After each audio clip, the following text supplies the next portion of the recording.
Las mil y una noches. Autor anónimo. Historia del rey Schahriar y su hermano el rey Schahzaman. Cuéntase, pero Alá es más sabio, más prudente, más poderoso y más benéfico, que en lo que transcurrió en la antigüedad del tiempo y en lo pasado de la edad, hubo un rey entre los reyes de Sasán, en las islas de la India y de la China. Era dueño de ejércitos y señor de auxiliares, de servidores y de un séquito numeroso.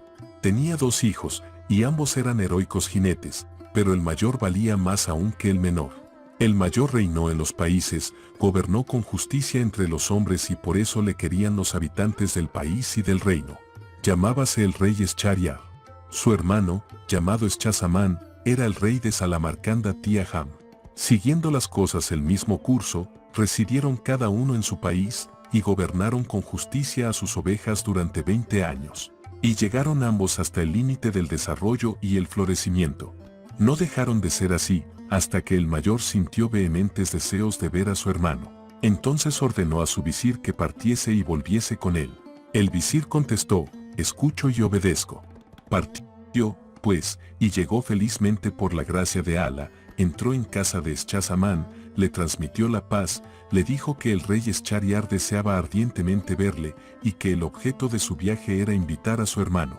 El rey Schahzaman contestó, escucho y obedezco. Dispuso los preparativos de la partida, mandando sacar sus tiendas, sus camellos y sus mulos, y que saliesen sus servidores y auxiliares. Nombró a su visir gobernador del reino y salió en demanda de las comarcas de su hermano. Pero a medianoche recordó una cosa que había olvidado, volvió a su palacio apresuradamente y encontró a su esposa tendida en el lecho abrazada con un negro, esclavo entre los esclavos. Al ver tal cosa, el mundo se oscureció ante sus ojos. Y se dijo, si ha sobrevenido tal aventura cuando apenas acabo de dejar la ciudad, ¿cuál sería la conducta de esta libertina si me ausentase algún tiempo para estar con mi hermano? Desenvainó inmediatamente su alfanje y acometiendo a ambos, los dejó muertos sobre los tapices del lecho. Volvió a salir sin perder una hora ni un instante y ordenó la marcha de la comitiva. Y viajó de noche hasta avistar la ciudad de su hermano. Entonces éste se alegró de su proximidad, salió a su encuentro y al recibirlo, le deseó la paz. Se regocijó hasta los mayores límites del contento, mandó adornar en honor suyo la ciudad y se puso a hablarle lleno de efusión. Pero el rey Schahzaman recordaba la aventura de su esposa y una nube de tristeza le velaba la faz. Su tez se había puesto pálida y su cuerpo se había debilitado. Al verle de tal modo, el rey Schahriar creyó en su alma que aquello se debía a haberse alejado de su reino y de su país, y lo dejaba estar, sin preguntarle nada. Al fin, un día, le dijo, hermano, tu cuerpo enflaquece y tu cara amarillea. Y el otro respondió, ay, hermano, tengo en mi interior como una llaga en carne viva. Pero no le reveló lo que le había ocurrido con su esposa. El rey Schahriar le dijo, quisiera que me acompañes a cazar a pie y a caballo, pues así tal vez se esparciera tu espíritu. El rey Schahzaman no quiso aceptar, y su hermano se fue solo a la cacería. Había en el palacio unas ventanas que daban al jardín, y habiéndose asomado a una de ellas, el rey Schahzaman vio cómo se abría una puerta para dar salida a 20 esclavas y 20 esclavos, entre los cuales avanzaba la mujer del rey Schahriar en todo el esplendor de su belleza. Llegados a un estanque, se desnudaron y se mezclaron todos. Y súbitamente la mujer del rey gritó, «Oh, Masaud», y enseguida acudió hacia ella un robusto esclavo negro, que la abrazó. Ella se abrazó también a él, y entonces el negro la echó al suelo, boca arriba, y la gozó. A tal señal todos los demás esclavos hicieron lo mismo con las mujeres. Y así siguieron largo tiempo, sin acabar con sus besos, abrazos, copulaciones y cosas semejantes hasta cerca del amanecer. Al ver aquello, pensó el hermano del rey, por Alá, más ligera es mi calamidad que esta otra. Inmediatamente, dejando que se desvaneciese su aflicción, se dijo, en verdad, esto es más enorme que cuanto me ocurrió a mí, y desde aquel momento volvió a comer y beber cuanto pudo. A todo esto, el rey, su hermano, volvió de su excursión y ambos se desearon la paz íntimamente. Luego el rey Schahriar observó que su hermano el rey Schahzaman acababa de recobrar el buen color, pues su semblante había adquirido nueva vida, y advirtió también que comía con toda su alma después de haberse alimentado parcamente en los primeros días. Se asombró de ello, y dijo, hermano, poco te veía amarillo de tez y ahora has recuperado los colores. Cuéntame qué te pasa. El rey le dijo, te contaré la causa de mi anterior palidez, pero dispénsame de referirte el motivo de haber recobrado los colores. El rey replicó, para entendernos, relata primeramente la causa de tu pérdida de color y tu debilidad. Y se explicó de este modo, sabrás, hermano, que cuando enviaste tu visir para requerir mi presencia, hice mis preparativos de marcha y salí de la ciudad. Pero después me acordé de la joya que te destinaba y que te di al llegar a tu palacio. Volví, pues, y encontré a mi mujer acostada con un esclavo negro, durmiendo en los tapices de mi cama. Los maté a los dos, y vine hacia ti, muy atormentado por el recuerdo de tal aventura. Este fue el motivo de mi primera palidez y de mi enflaquecimiento. En cuanto a la causa de haber recobrado mi buen color, dispénsame de mencionarla. Cuando su hermano oyó estas palabras, le dijo, por Alá, te conjuro a que me cuentes la causa de haber recobrado tus colores. Entonces el rey Schahzaman le refirió cuanto había visto.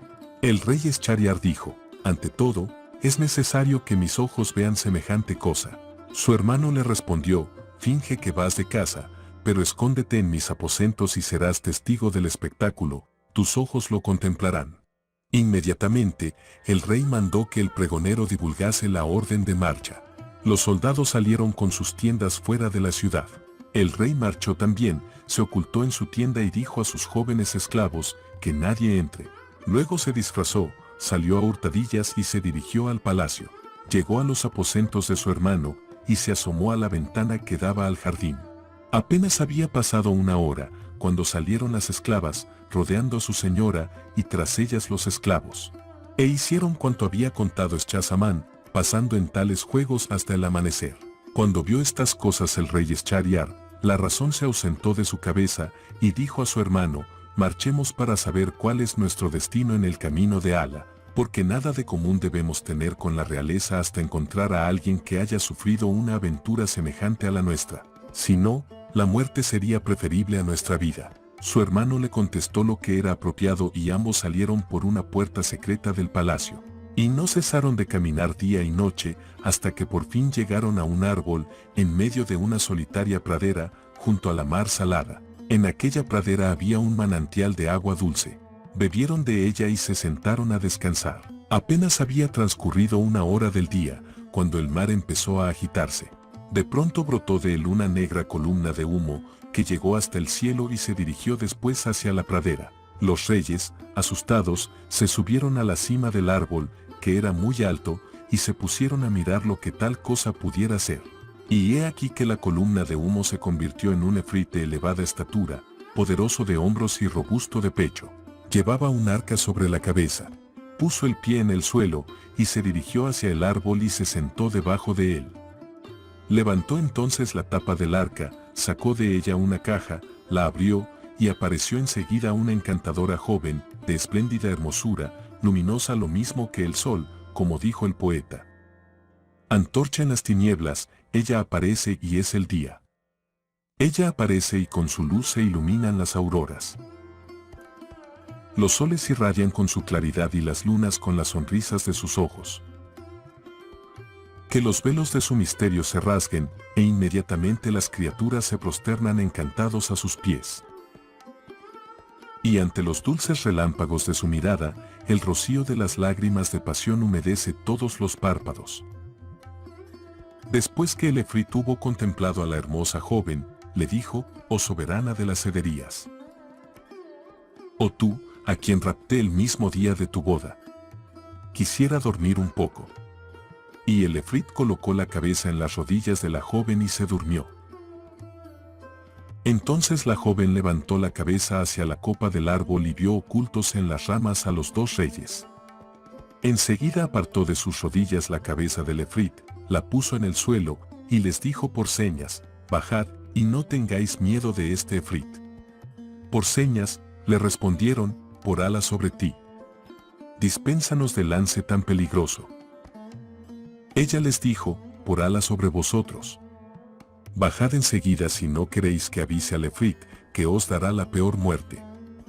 Entonces, asustados, bajaron hasta donde ella estaba, que se levantó para decirles, traspasadme con vuestra lanza de un golpe duro y violento, si no, avisaré al efrit. Eschariar, movido del espanto, dijo a Eschazamán: hermano, sé el primero en hacer lo que ésta manda.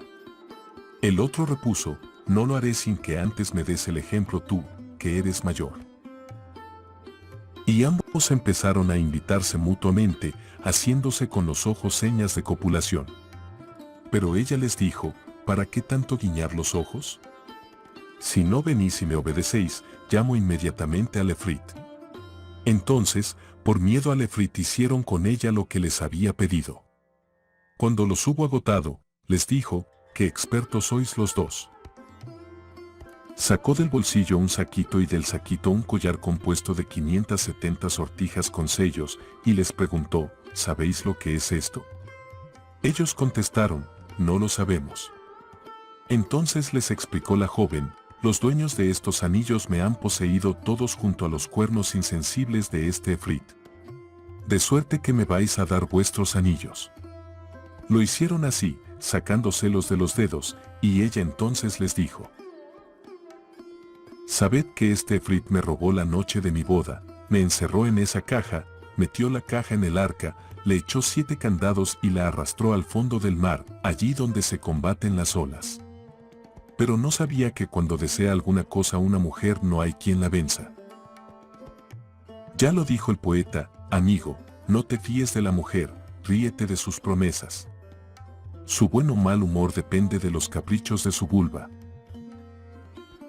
Prodigan amor falso cuando la perfidia las llena y forma como la trama de sus vestidos. Recuerda respetuosamente las palabras de Yusuf. Y no olvides que Iblis hizo que expulsaran a Adán por causa de la mujer. No te confíes, amigo. Es inútil. Mañana, en aquella que creas más segura, sucederá al amor puro una pasión loca. Y no digas: si me enamoro, evitaré las locuras de los enamorados, no lo digas. Sería verdaderamente un prodigio único ver salir a un hombre sano y salvo de la seducción de las mujeres. Los dos hermanos, al oír estas palabras, se maravillaron hasta más no poder, y se dijeron uno a otro: si este es un efrit, y a pesar de su poderío le han ocurrido cosas más enormes que a nosotros, esta aventura debe consolarnos. Inmediatamente se despidieron de la joven y regresaron cada uno a su ciudad. En cuanto el rey Eschariar entró en su palacio, mandó degollar a su esposa, así como a los esclavos y esclavas. Después ordenó a su visir que cada noche le llevase una joven que fuese virgen. Y cada noche arrebataba a una su virginidad. Y cuando la noche había transcurrido mandaba que la matasen. Así estuvo haciendo durante 3 años, y todo eran lamentos y voces de horror. Los hombres huían con las hijas que les quedaban. En la ciudad no había ya ninguna doncella que pudiese servir para los asaltos de este cabalgador. En esta situación el rey mandó al visir que, como de costumbre, le trajese una joven. El visir, por más que buscó, no pudo encontrar ninguna, y regresó muy triste a su casa, con el alma transida de miedo ante el furor del rey. Pero este visir tenía 2 hijas de gran hermosura, que poseían todos los encantos, todas las perfecciones y eran de una delicadeza exquisita. La mayor se llamaba Escheurazada, y el nombre de la menor era Doniazada. La mayor, Escheurazada, había leído los libros, los anales, las leyendas de los reyes antiguos y las historias de los pueblos pasados. Dicen que poseía también 1000 libros de crónicas referentes a los pueblos de las edades remotas, a los reyes de la antigüedad y sus poetas. Y era muy elocuente y daba gusto oírla. Al ver a su padre, le habló así: ¿por qué te veo tan cambiado, soportando un peso abrumador de pesadumbres y aflicciones? Sabe, padre, que el poeta dice: o tú, que te apenas, consuélate. Nada es duradero, toda alegría se desvanece y todo pesar se olvida. Cuando oyó estas palabras el visir, contó a su hija cuanto había ocurrido, desde el principio al fin, concerniente al rey. Entonces le dijo Escheurazada: por Alá, padre, cásame con el rey, porque si no me mata, seré la causa del rescate de las hijas de los musulmanes, y podré salvarlas de entre las manos del rey. Entonces el visir contestó, por Alá sobre ti. No te expongas nunca a tal peligro. Pero Echeurasada repuso, es imprescindible que así lo haga. Entonces le dijo su padre, cuidado no te ocurra lo que les ocurrió al asno y al buey con el labrador. Escucha su historia, fábulas del asno, el buey y el labrador. Has de saber, hija mía, que hubo un comerciante dueño de grandes riquezas y de mucho ganado. Estaba casado y con hijos. Alá, el Altísimo, le dio igualmente el conocimiento de los lenguajes de los animales y el canto de los pájaros. Habitaba este comerciante en un país fértil, a orillas de un río. En su morada había un asno y un buey. Cierto día llegó el buey al lugar ocupado por el asno y vio aquel sitio barrido y regado. En el pesebre había cebada y paja bien cribadas, y el jumento estaba echado, descansando. Cuando el amo lo montaba, era solo para algún trayecto corto y por asunto urgente, y el asno volvía pronto a descansar. Ese día el comerciante oyó que el buey decía al pollino, come a gusto y que te sea sano, de provecho y de buena digestión. Yo estoy rendido y tú descansado, después de comer cebada bien cribada. Si el amo te monta alguna que otra vez, pronto vuelve a traerte. En cambio, yo me reviento arando y con el trabajo del molino. El asno le aconsejó, cuando salgas al campo y te echen el yugo, túmbate y no te menees aunque te den de palos. Y si te levantan, vuélvete a echar otra vez. Y si entonces te vuelven al establo y te ponen habas, no las comas, fíngete enfermo. Haz por no comer ni beber en unos días, y de ese modo descansarás de la fatiga del trabajo. Pero el comerciante seguía presente, oyendo todo lo que hablaban. Se acercó el mayoral al buey para darle forraje y le vio comer muy poca cosa. Por la mañana, al llevarlo al trabajo, lo encontró enfermo. Entonces el amo dijo al mayoral, coge al asno y que are todo el día en lugar del buey. Y el hombre unció al asno en vez del buey y le hizo arar todo el día. Al anochecer, cuando el asno regresó al establo, el buey le dio las gracias por sus bondades, que le habían proporcionado el descanso de todo el día, pero el asno no le contestó. Estaba muy arrepentido.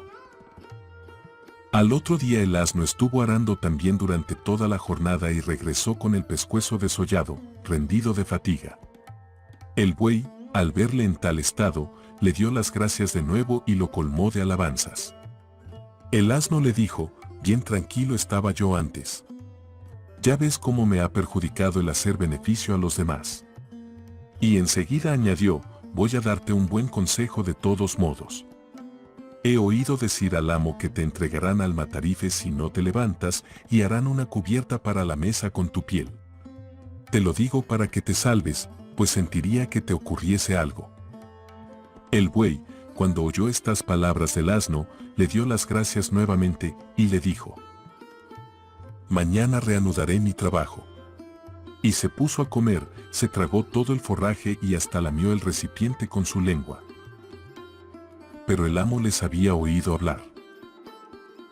En cuanto amaneció fue con su esposa hacia el establo de los bueyes y las vacas y se sentaron a la puerta. Vino el mayoral y sacó al buey, que en cuanto vio a su amo empezó a menear la cola, a ventosear ruidosamente y a galopar en todas direcciones como si estuviese loco. Entonces le entró tal risa al comerciante que se cayó de espaldas. Su mujer le preguntó, ¿de qué te ríes? Y él dijo, de una cosa que he visto y oído, pero no la puedo descubrir porque me va en ello la vida. La mujer insistió, pues has de contármela, aunque te cueste morir. Y él dijo, me callo, porque temo a la muerte. Ella repuso, entonces es que te ríes de mí. Y desde aquel día no dejó de hostigarle tenazmente hasta que le puso en una gran perplejidad.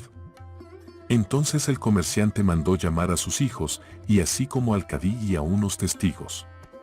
Quiso hacer testamento antes de revelar el secreto a su mujer, pues amaba a su esposa entrañablemente porque era la hija de su tío paterno, madre de sus hijos y había vivido con ella 120 años de su edad. Hizo llamar también a todos los parientes de su esposa y a los habitantes del barrio y refirió a todos lo ocurrido, diciendo que moriría en cuanto revelase el secreto.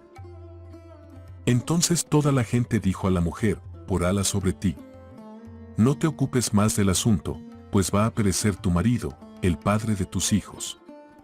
Pero ella replicó, aunque le cueste la vida no le dejaré en paz hasta que me haya dicho su secreto. Entonces ya no le rogaron más.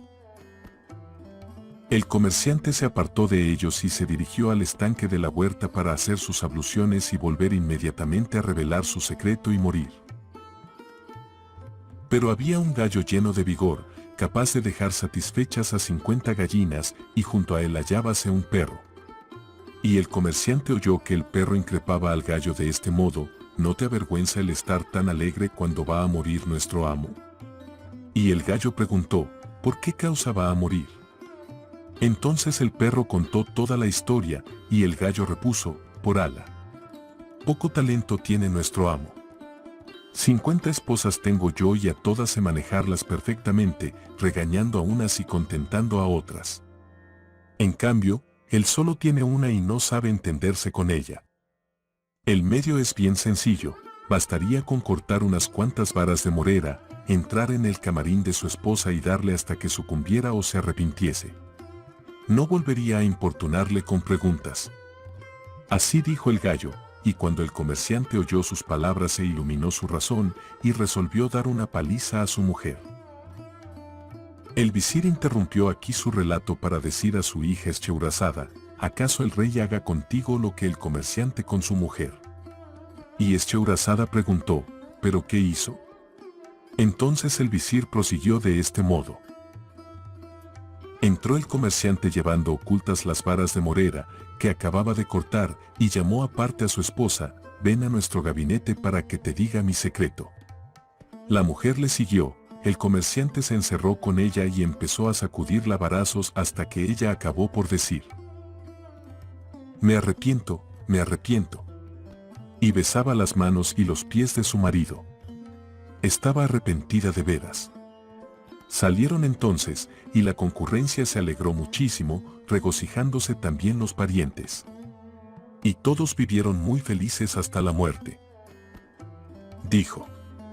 Y cuando Echeúrazada, hija del visir, hubo oído este relato, insistió nuevamente en su ruego: Padre, de todos modos quiero que hagas lo que te he pedido. Entonces el visir, sin replicar nada, mandó que preparasen el ajuar de su hija y marchó a comunicar la nueva al rey Eschariar. Mientras tanto, Echeúrazada decía a su hermana Doniazada: te mandaré llamar cuando esté en el palacio, y así que llegues y veas que el rey ha terminado su cosa conmigo, me dirás: hermana, cuenta alguna historia maravillosa que nos haga pasar la noche. Entonces yo narraré cuentos que, si quiere Alá, serán la causa de la emancipación de las hijas de los musulmanes. Fue a buscarla después el visir, y se dirigió con ella hacia la morada del rey. El rey se alegró muchísimo al ver a Echeúrazada, y preguntó a su padre: ¿es esta lo que yo necesito? Y el visir dijo respetuosamente: sí, lo es. Pero cuando el rey quiso acercarse a la joven, ésta se echó a llorar. Y el rey le dijo: ¿qué te pasa? Y ella contestó: oh, rey poderoso, tengo una hermanita de la cual quisiera despedirme. El rey mandó buscar a la hermana, y apenas vino se abrazó a Echeúrazada, y acabó por acomodarse cerca del lecho. Entonces el rey se levantó, y cogiendo a Echeúrazada, le arrebató la virginidad. Después empezaron a conversar. Doniazada dijo entonces a Echeúrazada: hermana, por Alá sobre ti, cuéntanos una historia que nos haga pasar la noche. Y Echeúrazada contestó, de buena gana, y como un debido homenaje, si es que me lo permite este rey tan generoso, dotado de tan buenas maneras. El rey, al oír estas palabras, como no tuviese ningún sueño, se prestó de buen grado a escuchar la narración de Echeúrazada. Y Echeúrazada, aquella primera noche, empezó su relato con la historia que sigue, primera noche. Historia del mercader y el efrit Shehrazada dijo: He llegado a saber, oh rey afortunado, que hubo un mercader entre los mercaderes, dueño de numerosas riquezas y de negocios comerciales en todos los países.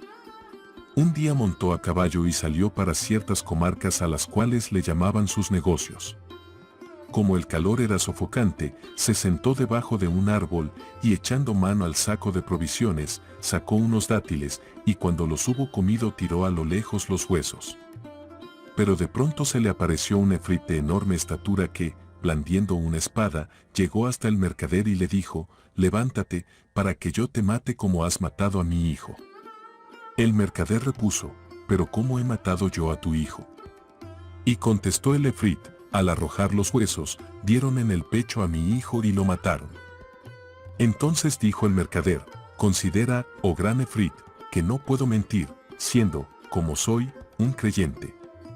Tengo muchas riquezas, tengo hijos y esposa, y además guardo en mi casa depósitos que me confiaron. Permíteme volver para repartirlo de cada uno, y te vendré a buscar en cuanto lo haga. Tienes mi promesa y mi juramento de que volveré enseguida a tu lado. Y tú entonces harás de mí lo que quieras. Alá es fiador de mis palabras». El efrit, teniendo confianza en él, dejó partir al mercader. Y el mercader volvió a su tierra, arregló sus asuntos, y dio a cada cual lo que le correspondía. Después contó a su mujer y a sus hijos lo que le había ocurrido, y se echaron todos a llorar, los parientes, las mujeres, los hijos.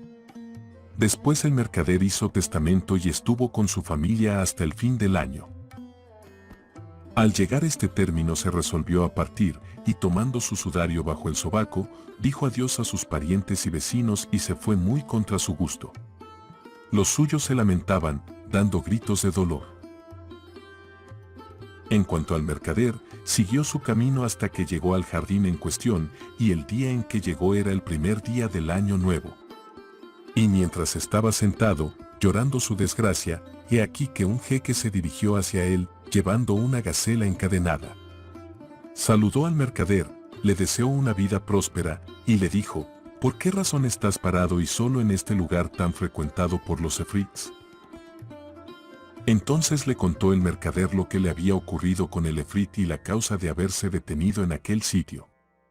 Y el jeque dueño de la gacela se asombró grandemente, y dijo: «Por Alá, oh hermano, tu fe es una gran fe, y tu historia es tan prodigiosa, que si se escribiera con una aguja en el ángulo interior de un ojo, sería motivo de reflexión para el que sabe reflexionar respetuosamente». Después, sentándose a su lado, prosiguió: «Por Alá, oh mi hermano, no te dejaré hasta que veamos lo que te ocurre con el efrit». Y allí se quedó, efectivamente, conversando con él, y hasta pudo ayudarle cuando se desmayó de terror, presa de una aflicción muy honda y de crueles pensamientos. Seguía allí el dueño de la gacela, cuando llegó un segundo jeque, que se dirigió a ellos con 2 lebreles negros. Se acercó, les deseó la paz y les preguntó la causa de haberse parado en aquel lugar frecuentado por los efrits. Entonces ellos le refirieron la historia desde el principio hasta el fin. Y apenas se había sentado, cuando un tercer jeque se dirigió hacia ellos, llevando una mula de color de estornino. Les deseó la paz y les preguntó por qué estaban sentados en aquel sitio. Y los otros le contaron la historia desde el principio hasta el fin. Pero no es de ninguna utilidad el repetirla. A todo esto, se levantó un violento torbellino de polvo en el centro de aquella pradera. Descargó una tormenta, se disipó después el polvo y apareció el efrit con un alfanje muy afilado en una mano y brotándole chispas de los ojos. Se acercó al grupo, y dijo cogiendo al mercader: «Ven para que yo te mate como mataste a aquel hijo mío, que era el aliento de mi vida y el fuego de mi corazón». Entonces se echó a llorar el mercader, y los 3 jeques empezaron también a llorar, a gemir y a suspirar. Pero el primero de ellos, el dueño de la gacela, acabó por tomar ánimos, y besando la mano del efrit, le dijo: «Oh efrit, jefe de los efrits y de su corona. Si te cuento lo que me ocurrió con esta gacela y te maravilla mi historia, me recompensarás con el tercio de la sangre de este mercader». Y el efrit dijo: «Verdaderamente que sí, venerable jeque. Si me cuentas la historia y yo la encuentro extraordinaria, te concederé el tercio de esa sangre». Cuento del primer jeque. El primer jeque dijo: «Sabe, oh gran efrit, que esta gacela era la hija de mi tío, carne de mi carne y sangre de mi sangre. Cuando esta mujer era todavía joven, nos casamos y vivimos juntos cerca de 30 años. Pero Alá no me concedió tener de ella ningún hijo. Por esto tomé una concubina, que, gracias a Alá, me dio un hijo varón, más hermoso que la luna cuando sale. Tenía unos ojos magníficos, sus cejas se juntaban y sus miembros eran perfectos. Creció poco a poco, hasta llegar a los 15 años. En aquella época tuve que marchar a una población lejana, donde reclamaba mi presencia un gran negocio de comercio. La hija de mi tío, o sea esta gacela, estaba iniciada desde su infancia en la brujería y el arte de los encantamientos. Con la ciencia de su magia transformó a mi hijo en ternerillo y a su madre, la esclava, en una vaca y los entregó al mayoral de nuestro ganado. Después de bastante tiempo, regresé del viaje, pregunté por mi hijo y por mi esclava, y la hija de mi tío me dijo: «Tu esclava ha muerto, y tu hijo se escapó y no sabemos de él». Entonces, durante un año estuve bajo el peso de la aflicción de mi corazón y el llanto de mis ojos. Llegada la fiesta anual del Día de los Sacrificios, ordené al mayoral que me reservara una de las mejores vacas y me trajo la más gorda de todas, que era mi esclava, encantada por esta gacela. Remangado mi brazo, levanté los faldones de la túnica y ya me disponía al sacrificio, cuchillo en mano, cuando de pronto la vaca prorrumpió en lamentos y derramaba lágrimas abundantes. Entonces me detuve y la entregué al mayoral para que la sacrificase, pero al desollarla no se le encontró ni carne ni grasa, pues solo tenía los huesos y el pellejo. Me arrepentí de haberla matado, pero ¿de qué servía ya el arrepentimiento? Se la di al mayoral, y le dije: «Tráeme un becerro bien gordo». Y me trajo a mi hijo convertido en ternero. Cuando el ternero me vio, rompió la cuerda, se me acercó corriendo, y se revolcó a mis pies, pero ¿con qué lamentos? ¿Con qué lamentos? Entonces tuve piedad de él, y le dije al mayoral: «Tráeme otra vaca, y deja con vida a este ternero». En este punto de su narración, vio Echeaurazada que iba a amanecer, y se calló discretamente, sin aprovecharse más del permiso.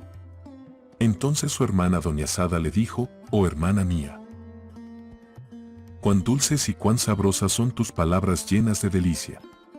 Echeaurazada contestó: «Pues nada son comparadas con lo que os podría contar la noche próxima, si vivo y el rey quiere conservarme». Y el rey dijo para sí: «Por Alá, no la mataré hasta que haya oído la continuación de su historia». Después, el rey y Echeaurazada pasaron toda la noche abrazados. Luego marchó el rey a presidir su tribunal.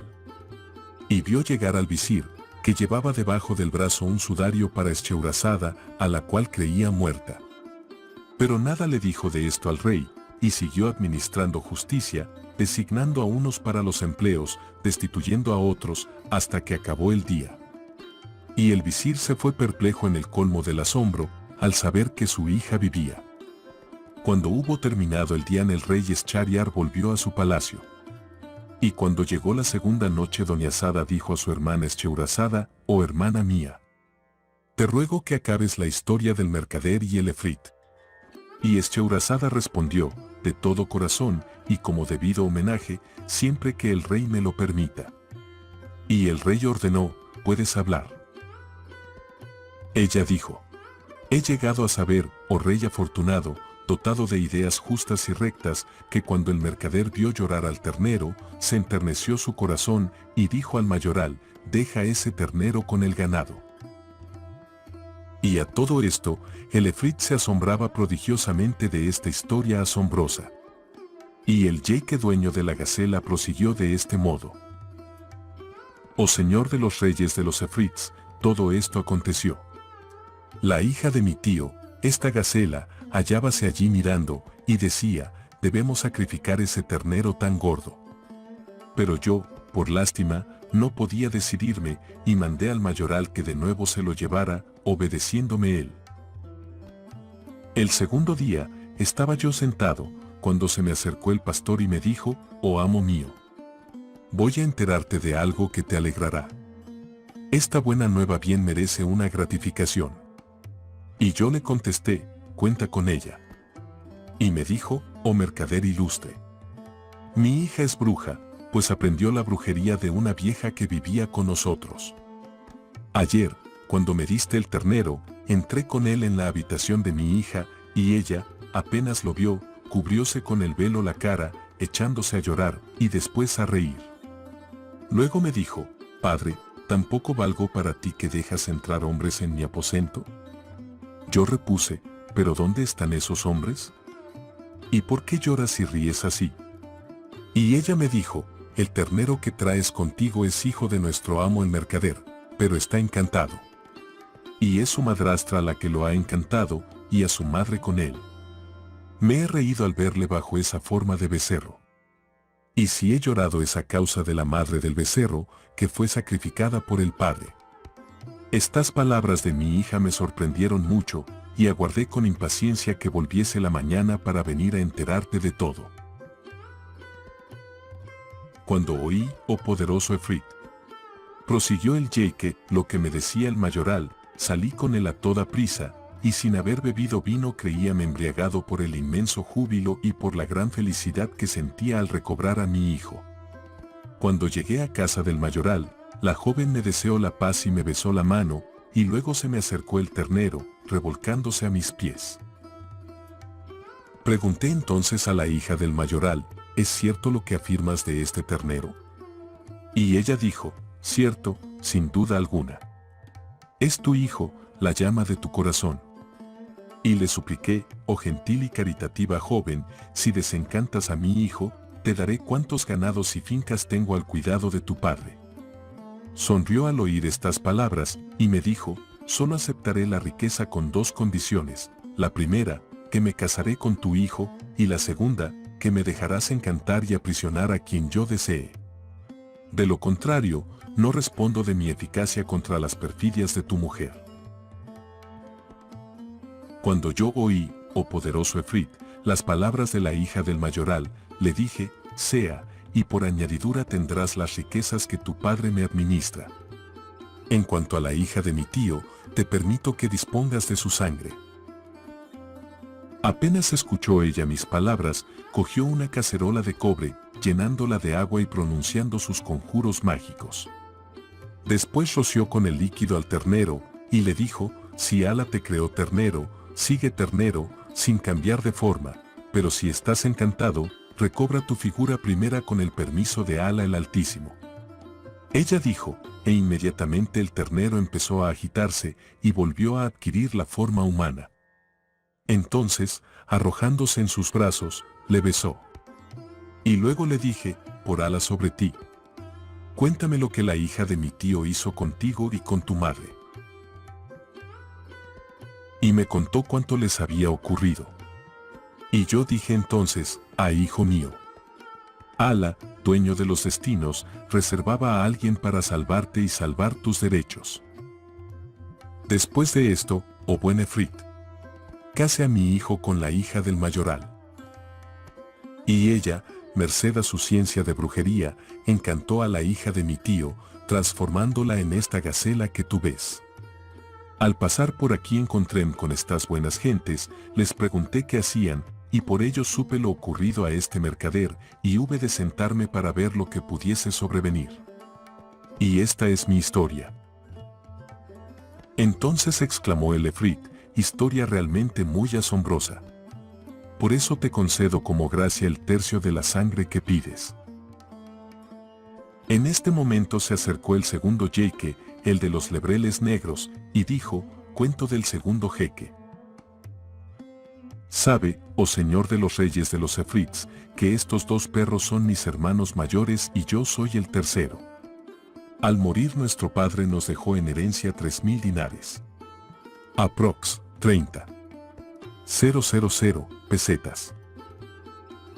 Yo, con mi parte, abrí una tienda y me puse a vender y comprar. Uno de mis hermanos, comerciante también, se dedicó a viajar con las caravanas y estuvo ausente 1 año. Cuando regresó no le quedaba nada de su herencia. Entonces le dije, oh hermano mío, ¿no te había aconsejado que no viajaras? Y echándose a llorar, me contestó, hermano, Alá, que es grande y poderoso, lo dispuso así. No pueden serme de provecho ya tus palabras, puesto que nada tengo ahora. Le llevé conmigo a la tienda, lo acompañé luego al hammam, baño público, y le regalé un magnífico traje de la mejor clase. Después nos sentamos a comer, y le dije, hermano, voy a hacer la cuenta de lo que produce mi tienda en 1 año, sin tocar al capital, y nos partiremos las ganancias. Y, efectivamente, hice la cuenta, y hallé un beneficio anual de 1.000 dinares. Entonces di gracias a Alá, que es poderoso y grande, y dividí la ganancia luego entre mi hermano y yo. Y así vivimos juntos días y días. Pero de nuevo mis hermanos desearon marcharse y pretendían que yo les acompañase. No acepté, y les dije, ¿qué habéis ganado con viajar, para que así pueda yo tentarme de imitaros? Entonces empezaron a dirigirme reconvenciones, pero sin ningún fruto, pues no les hice caso, y seguimos comerciando en nuestras tiendas otro año. Otra vez volvieron a proponerme el viaje, oponiéndome yo también, y así pasaron 6 años más. Al fin acabaron por convencerme, y les dije, hermanos, contemos el dinero que tenemos. Contamos, y dimos con un total de 6.000 dinares. Entonces les dije, enterremos la mitad para poder utilizar si nos ocurriese una desgracia, y tomemos 1.000 dinares cada uno para comerciar al por menor. Y contestaron, Alá favorezca la idea. Cogí el dinero y lo dividí en 2 partes iguales, enterré 3.000 dinares y los otros 3.000 los repartí juiciosamente entre nosotros 3. Después compramos varias mercaderías, fletamos un barco, llevamos a él todos nuestros efectos, y partimos. Duró 1 mes entero el viaje, y llegamos a una ciudad, donde vendimos las mercancías con una ganancia de 10 dinares por dinar. Luego abandonamos la plaza. Al llegar a orillas del mar encontramos a una mujer pobremente vestida, con ropas viejas y raídas. Se me acercó, me besó la mano, y me dijo, Señor, ¿me puedes socorrer? ¿Quieres favorecerme? Yo, en cambio, sabré agradecer tus bondades. Y le dije, te socorreré, mas no te creas obligada a la gratitud. Y ella me respondió, Señor, entonces cásate conmigo, llévame a tu país y te consagraré mi alma. Favoréceme, que yo soy de las que saben el valor de un beneficio. No te avergüences de mi humilde condición. Al oír estas palabras, sentí piedad hacia ella, pues nada hay que no se haga mediante la voluntad de Alá, que es grande y poderoso. Me la llevé, la vestí con ricos trajes, hice tender magníficas alfombras en el barco para ella y le dispensé una hospitalaria acogida llena de cordialidad. Después zarpamos. Mi corazón llegó a amarla con un gran amor, y no la abandoné de día ni de noche. Y como de los 3 hermanos era yo el único que podía gozarla, estos hermanos míos sintieron celos, además de envidiarme por mis riquezas y por la calidad de mis mercaderías. Dirigían ávidas miradas sobre cuanto poseía yo, y se concertaron para matarme y repartirse mi dinero, porque el Cheitán, Satanás, el maligno, sin duda les hizo ver su mala acción con los más bellos colores. Un día, cuando estaba yo durmiendo con mi esposa, llegaron hasta nosotros y nos cogieron, echándonos al mar. Mi esposa se despertó en el agua, y de súbito cambió de forma, convirtiéndose en efrita. Me tomó sobre sus hombros y me depositó sobre una isla. Después desapareció durante toda la noche, regresando al amanecer, y me dijo, ¿no reconoces a tu esposa? Te he salvado de la muerte con ayuda del Altísimo. Porque has de saber que soy una efrita, genio femenino. Y desde el instante en que te vi, te amó mi corazón, simplemente porque Alá lo ha querido, y yo soy una creyente en Alá y en su profeta, al cual Alá bendiga y preserve. Cuando yo me he acercado a ti en la pobre condición en que me hallaba, tú te aviniste de todos modos a casarte conmigo. Y yo, en justa gratitud, he impedido que perezcas ahogado. En cuanto a tus hermanos, siento el mayor furor contra ellos y es preciso que los mate. Asombrado de sus palabras, le di las gracias por su acción y le dije, no puedo consentir la pérdida de mis hermanos. Luego le conté todo lo ocurrido con ellos, desde el principio hasta el fin, y me dijo entonces, esta noche volaré hacia la nave que los conduce y la haré zozobrar para que sucumban. Yo repliqué, por Alá sobre ti. No hagas eso, recuerda que el maestro de los proverbios dice, o tú, compasivo del delincuente. Piensa que para el criminal es bastante castigo su mismo crimen y además considera que son mis hermanos. Pero ella insistió, tengo que matarlos sin remedio. Y en vano imploré su indulgencia. Después se echó a volar llevándome en sus hombros y me dejó en la azotea de mi casa. Abrí entonces las puertas y saqué los 3000 dinares del escondrijo. Luego abrí mi tienda y después de hacer las visitas necesarias y los saludos de costumbre, compré nuevos géneros. Llegada la noche, cerré la tienda y al entrar en mis habitaciones encontré estos 2 lebreles que estaban atados en un rincón. Al verme se levantaron, rompieron a llorar y se agarraron a mis ropas. Entonces acudió mi mujer y me dijo, son tus hermanos.